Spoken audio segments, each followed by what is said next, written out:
आज पूरे देश में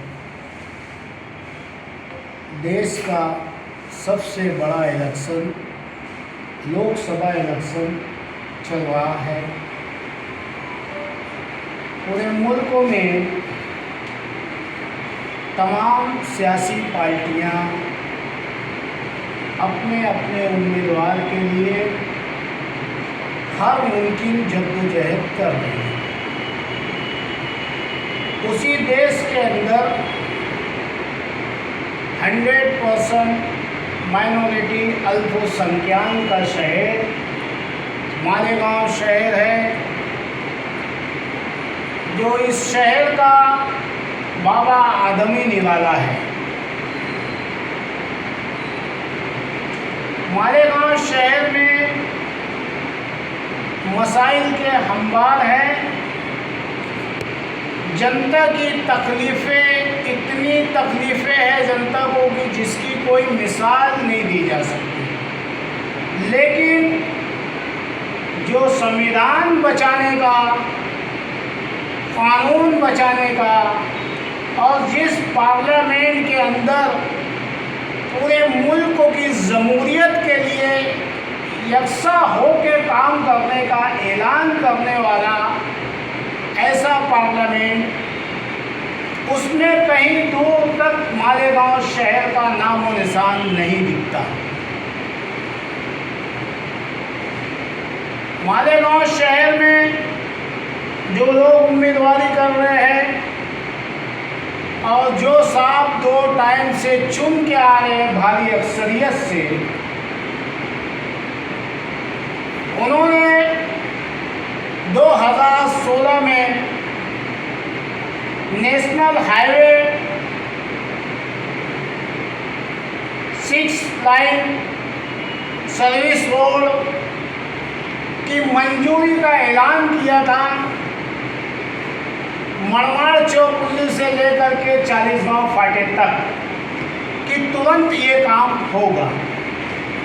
तब से लेकर के आज तक 40 गांव फाटे से लेकर मड़वाड़ चौपुली तक 300 से ज़्यादा मेरे हिंदू मुस्लिम भाई जो सर्विस रोड ना होने की वजह से, 6 वे ना होने की वजह से अपनी जान गंवाए, इसका जिम्मेदार कौन? डॉक्टर भामरे ने ऐलान किया था कि हमने इतना फंड लाया है, ये काम शुरू हो रहा है। तो क्या धुलिया लोकसभा के वो 300 से ज़्यादा लोगों की जिनकी मौत भई है, तमाम हिंदू मुस्लिम की, उसकी जिम्मेदारी कौन लेगा? मालेगांव शहर में पूरे देश में कोरोना की महामारी फैली।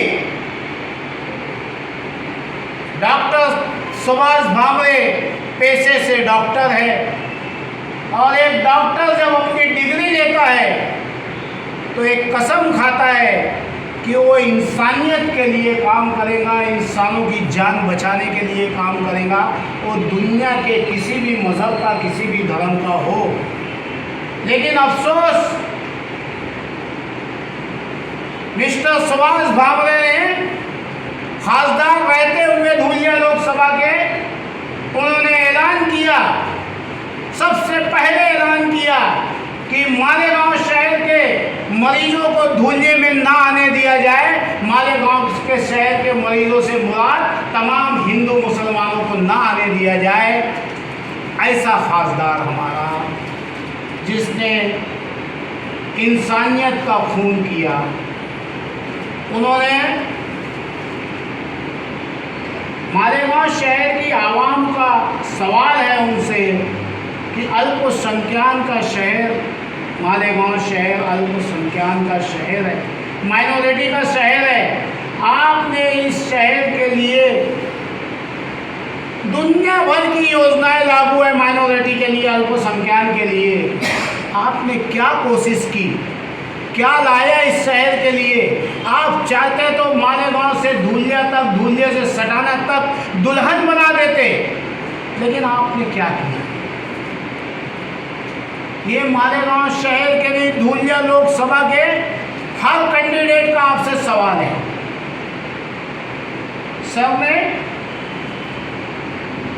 सर से पूछना चाहते हैं हम कि घरकुल योजना जो 100% सेंट्रल गवर्नमेंट का ग्रांट है, जो 21,684 खोलियां मालेगांव में तमाम हिंदू मुसलमानों के लिए बनने वाली थी, उसका जो बोगस काम हुआ उसका जिम्मेदार कौन। आप तो सेंट्रल गवर्नमेंट में, सरकार में बैठे हुए एक ऐसे मिनिस्टर थे, डिफेंस मिनिस्टर थे आपका काम था जहां पे 200 करोड़ से ज़्यादा का भ्रष्टाचार हुआ है, बदनवानी हुई है, वो घरकुल योजना जो कभी भी गिर सकती है, हजारों लोगों की जान जा सकती है। मोमरा का कांड भूल गए क्या। मोमरा की पक्की बिल्डिंग बैठ गई, 267 लोग मारे गए। जो 100% सरकार की योजना आज सड़ रही है, कुत्ते लौट रहे वहां पे, तो मिस्टर सुभाष भामरे आपने इस 200 करोड़ की बदनवानी, हमने आपको लेटर दिया कि यहाँ पे भ्रष्टाचारी हो रही है, आपने लोकसभा में, आपने पार्लियामेंट में आवाज क्यों नहीं उठाई। आपने सरकार से डिमांड क्यों नहीं किया कि आप इसकी ईडी से जांच होनी चाहिए, जो इसके अंदर जो इस भ्रष्टाचारी में मुलव्विस है उनको जेल की सलाखों के पीछे डाला जाए। मालेगांव शहर में अनगिनत आप धूलिया लोकसभा के उम्मीदवार हो, धूलिया से सटाना तक, जहां तक हमारी हद है वहां तक आपने क्या किया। दूसरी चीज, मैं मालेगांव शहर की गयूर आवाम से कहना चाहूँगा, अल्पसंख्यक माइनॉरिटी की आवाम से कहना चाहूँगा कि सेकुलर उम्मीदवार, ये सेकुलर क्या है भाई। ये सेकुलर कौन है भाई। ये सेकुलर वो है क्या जो लाखों वोट आपकी लेता है और इलेक्शन के बाद 5 साल के बाद तक 5 साल तक आपको पूछने तक नहीं आता। ये सेकुलर उम्मीदवार है, इसे वोट दी जाए। मालेगांव शहर के मसाइल हैं, दुनिया के मसाइल है, उसे कौन हल करेगा। आप वोट दीजिए, दिल खोल के वोट दीजिए। मैं मालेगांव शहर के गयूर मुसलमानों से अपील करता हूँ कि घर के बुजुर्ग से लेके हर वो शख्स तक जिसकी पार्लियामेंट वोट आई है, वो घर से निकले और जाके अपनी वोट दे, लेकिन सवाल तो करे कि मालेगांव शहर में एक हॉस्पिटल नहीं है, एक ऐसा हॉस्पिटल नहीं है कि ठीक से मेरी एक हामला बहन की डिलीवरी यहाँ हो सके। कहीं उन्हें धूलिया ट्रांसफ़र कर दिया जाता है, कहीं नासिक ट्रांसफ़र कर दिया जाता है। बच्चों के खेल कूद के मैदान नहीं है, अल्पसंख्यक का शहर है। यहाँ पे 2-2 डैमों से हमको पानी आता है, पानी की व्यवस्था नहीं है। किसी चीज़ की पावर लूम, एक बुनकरों का शहर है, उनके लिए कोई सब्सिडी नहीं है। आप अपना एक मुद्दा बनाइए, मुद्दा बना के और आपके सेकुलर उम्मीदवार को बताइए कि भाई साहब ये हमारे शहर के मसाइल हैं। आज आप हो, कल भाग जाओगे, इसकी क्या गारंटी। अब मालेगांव शहर के लीडर, तमाम लीडर जो 5 साल तक आप ही मीडिया के आप सोशल मीडिया के लोग दिखाते रहते हैं, 5 साल तक शौकन की तरह पानी पी पी के लड़ते हैं। सुबह आँख खुलती है तो उसको गाली देता है, शाम को उसको गाली देता है। वो स्टेज लगा के बताता है वक्त आएगा तेरे महल्ले में बताऊंगा, वो बोलता है तेरे महल्ले में बताऊंगा। इन सब की अचानक पार्लियामेंट इलेक्शन आने पे एक सुर में इनकी तोती क्यों बोलने लग जाती है कि सेकुलर उम्मीदवार को वोट दो। सेकुलर के नाम पे फिरका परस्तों से इनकी कोई बड़ी डील तो नहीं है। क्यों नहीं निकल रहे थे ये घरों से? क्या ये लोग एक दूसरे को बिस्सी उठाने बोलने वाले खुद तो नहीं सबकी सब मिलके बिस्सी उठाने के चक्कर में थे? वो सेकुलर का दावा देने वाले, वो इंडिया अलायंस के लोग महाराष्ट्र में 12 करोड़ 50 लाख से ऊपर की आबादी है, 30% से ज़्यादा मुस्लिम आबादी है। इस सेकुलर लोगों को एक सेकुलर मुसलमान नहीं मिला 48 सीट में से। एक पूरे महाराष्ट्र में सिर्फ मुसलमानों की वोट लेने के लिए आप सेकुलर, और टिकट देने के लिए हम फिरका परस्त, हम दहशतगर्द। आप पूछिए आज के उम्मीदवार से कि कल कभी 12 नवंबर जैसा मामला मालेगांव शहर में पेश आया तो कौन हमारे साथ खड़ा रहेगा? क्या आपके शहर के बेगुनाह नौजवान ऐसे ही शराबों के पीछे साल साल भर सड़ते रहेंगे? मालेगांव शहर की गंगा जमुना तहजीब को ये लोग बदनाम करना चाहते हैं। अभी मौजूदा आखिरी ऐलान इसी मौजूदा खासदार मिस्टर सुभाष भामरे जी का, जो फलस्तीन आज पूरी दुनिया की इंसानियत फलस्तीन के मजलूम मुसलमानों के लिए अपनी दिलो जान निकाल के रख दी है, अपनी हिमायत करके रख दी है। उनके लिए खून के आंसू बहा रहे हैं, वो चाहे किसी भी मुल्कों के हो। और हिंदुस्तान की तारीख, मेरे भारत की तारीख, देश आज़ादी से लेकर के आज तक किसी की भी सरकार रही हो, चाहे नरेंद्र मोदी जी की सरकार क्यों ना रही हो, उसने फलस्तीन को समर्पित किया है, उसने फलस्तीन को सपोर्ट किया है।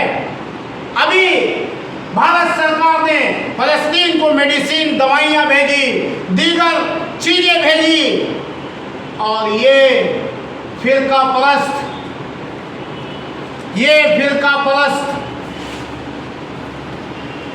खासदार,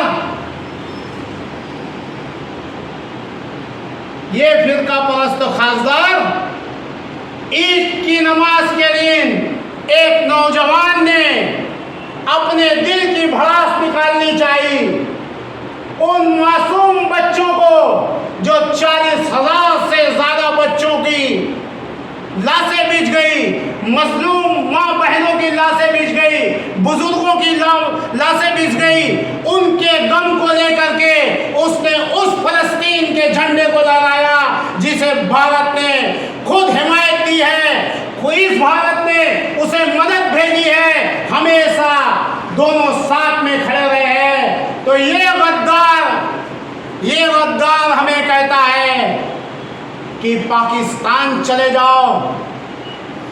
मिस्टर भामरे, आज रिजवान बैटरी वाला फलस्तीन का झंडा लहरा रहा है, तुझ में दम है तो तू मुझे पाकिस्तान भेज के बता। मुझे पाकिस्तान भेजने से पहले मेरे हाथ में मेरा तिरंगा है। इस मुल्क ने, जिसने उन्हें दवाइयाँ भेजी है, मेडिसिन भेजी है, उन्हें मदद भेजी है, हमेशा फलस्तीन के साथ खड़ा रहा है। ऐ गद्दार खासदार, तू पहले इन्हें पाकिस्तान भेज। पाकिस्तान का नाम लेके मुसलमानों को नहीं बदनाम करना भाई, लेके खड़े रहो। मुसलमानों की तारीख तुम्हें याद नहीं है तो मैं 1 मिनट में याद दिला दूँ। 1965 का युद्ध याद कर लीजिए, जब पाकिस्तान और भारत की जंग हुई थी और भारत हारने के मोड़ पे खड़ा था। उस वक्त इस धरती से पैदा हुआ मुसलमान वीर शहीद अब्दुल हमीद वही मुसलमान था जो पाकिस्तानियों के टैंक को उड़ा करके और भारत की लाज रखी थी, अपने आप को शहीद कर दिया था। हम इस मिट्टी से पैदा हुए हैं और इस मिट्टी में दफन होंगे। ये मुल्क जितना तुम्हारा है उतना ही हमारा है, ये तुम्हारे बाप का नहीं है। हमें पाकिस्तान के एजेंट कहने वालों, अपने गिरेबान में झांको। हमने इस मिट्टी को लहू दिया है, तुम पाकिस्तानी हो क्या? धुलिया लोकसभा के लोग वोटर्स, हर जाति के, हर मजहब के, मेरा सवाल है मेरे हिंदू भाइयों से, मेरे भाई आप फलस्तीन के मुसलमानों के लिए आवाज बुलंद कर रहे हो और एक सांसद में बैठा हुआ खासदार आपके लिए इस तरीके की बात कर रहा है, हमारे भारत को बदनाम कर रहा है। क्या ऐसे आदमी को वोट दोगे आप? हमारे गांव शहर के मैं उलमाए किराम से, सोशल वर्करों से, सामाजिक काम करने वालों से सबसे अपील करना चाहूँगा, कोई सेकुलर नहीं है, मुसलमान के लिए कोई सेकुलर नहीं है। बाबरी मस्जिद की पहली ईंट किसके घर में रखी है वो दुनिया जानती है। अपने आप को सेकुलर बोलने वालों, बाबरी मस्जिद की पहली ईंट किसके घर में रखी है वो दुनिया को जग आया है। आप अपनी वोट का सही इस्तेमाल कीजिए, इनसे रिटर्न में लीजिए कि आप चुन के आओ या मत आओ। हमारे गांव शहर की आवाम का क्या, जिन्होंने लाखों की तादाद में वोट डाला है और वोट डालना चाहिए, हर इलेक्शन में डालना चाहिए, चाहे वो ग्राम पंचायत का हो, महानगर पालिका का हो, असेंबली का हो, लोकसभा का हो। आपका अधिकार है, वोट दीजिए। इस्लाम कुरान आपको इजाज़त दे रहा है कि वोट दीजिए, वोट देना चाहिए। लेकिन मालेगांव शहर की आवाम इन सियासी चमचे ये दलालों से जो आज संविधान और दस्तूर बचाने की बात कर रहे हैं, बैटरी वाला इनसे पूछ रहा है, भाई साहब 50 साल में तुमसे मालेगांव की रोड नहीं बनी रे भैया, मालेगांव की गटर नहीं बनी रे भैया, मालेगांव की रिजर्व ज़मीन, गार्डन की ज़मीन बेच के खाने वाले आप लोग हैं रे भैया।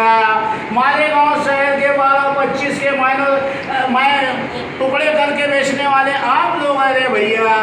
गार्डन की ज़मीन, स्कूल की ज़मीन, कब्रिस्तान की ज़मीन, हाँ खेल-कूद की ज़मीन, मार्केट की ज़मीन, तुम्हारे को बताऊँ 11,000 कॉलोनी की तकरीबन 36 एकड़ ज़मीन, ये सब तुम लोगों ने बेच के खाया रे चोरों। इनके बोलने पे आप वोट मत दीजिए, इनसे सवाल कीजिए कि किसने विस्सी विस्सी कहने वालों, किसने कितने की विस्सी उठाया।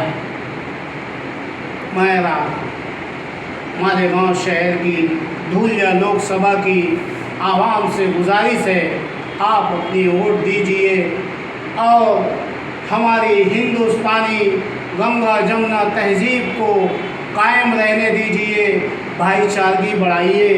अपने वो पुराने दौर को याद करिए, हमारे वालिदैन के टाइम कि लोग किस तरीके से एक दूसरे से मिलते थे।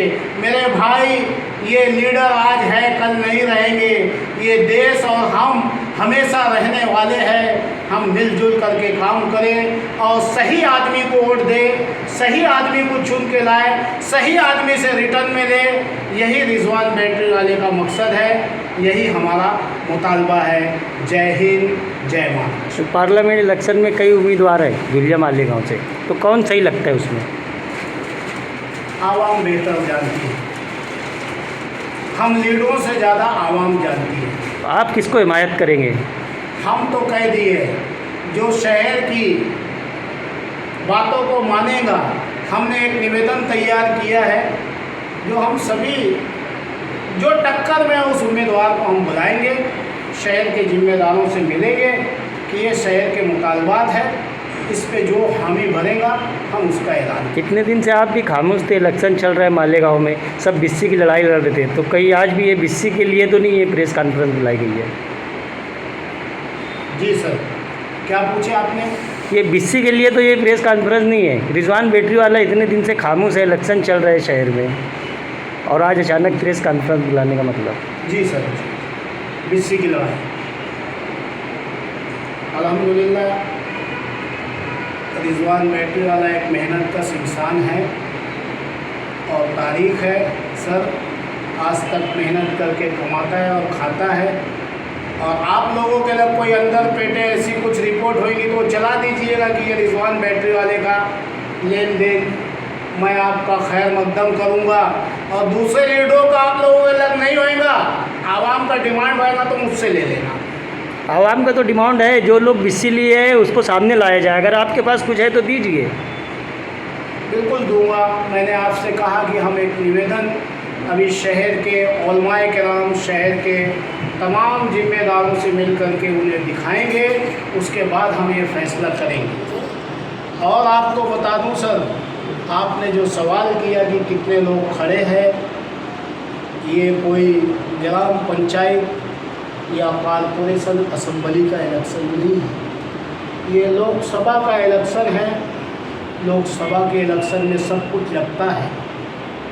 रिजवान बैटरीवाला भी इलेक्शन लड़ा है लोकसभा का, कोई दूध का धुला नहीं है। आज जो खड़े हुए, कल मैं भी खड़ा था। लेकिन आप अपने ही चैनल पे निकाल के देख लीजिए, रिजवान बैटरीवाले ने इसलिए फॉर्म भरा कि मैंने अपनी शहर की आवाम से कहा कि मुझे वोट मत देना, मुझे वोट मत देना, मुझे वोट दे के आप अपनी वोट मत खराब करना। लेकिन आप खुदा के लिए जिसे वोट दे रहे हो, 5 साल तक आप बुनियादी सहूलियात को लेके तल तल करते हो, उनसे सवाल तो करो कि हम आपको वोट दे रहे हैं, इसका मतलब क्या? तो मैं जितने खड़े हुए हैं, जो मेरे छोटे मोटे सोशल वर्कर भाई एक जज्बा लेके खड़े हुए हैं, मैं उनसे कहूँगा, दम है तो आप भी वही जुमला रिपीट कर दो जो रिजवान बैटरीवाले ने कहा। आप कहीं तो हो नहीं मेरे भाई, क्यों मजाक बन रहे हो और बना रहे हो? अगर जो तुम शहर के सच्चे हमदर्द हो तो ऐलान कर दो कि हमें वोट मत देना, लेकिन इन दोनों चोरों से सवाल किया जाए कि मालेगांव शहर की आवाम का क्या? पार्लियामेंट